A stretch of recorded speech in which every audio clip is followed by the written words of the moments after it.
This is Grandpa Barry with another almost heartwarming story.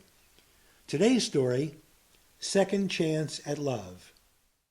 Second Chance at Love. Jason and Denise had been sweethearts as long as they could remember. After they graduated from college, they planned their wedding. But it was not to be.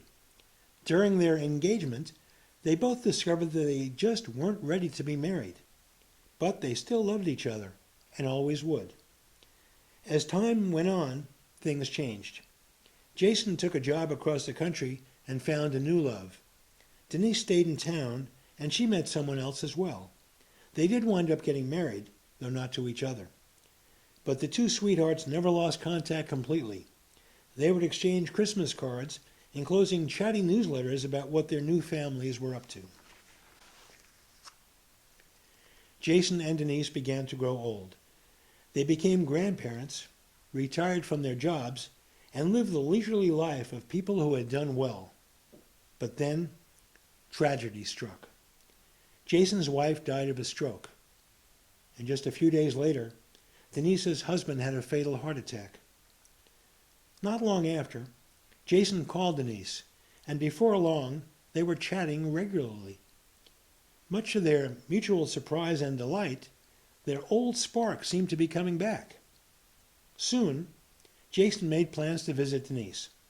He flew out to meet her, and they spent the next week together. They were overjoyed at how natural and right it all seemed. At the end of that week, they decided to go to bed together for the first time.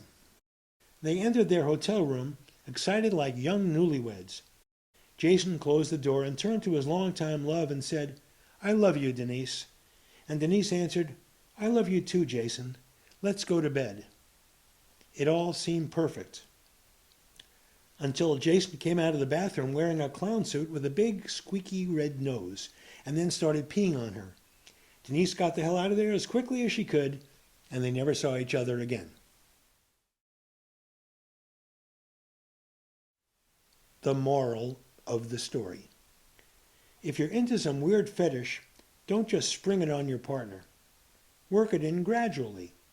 For instance, in this case, Jason might have brought Denise to the circus and commented on how virile the clown looked.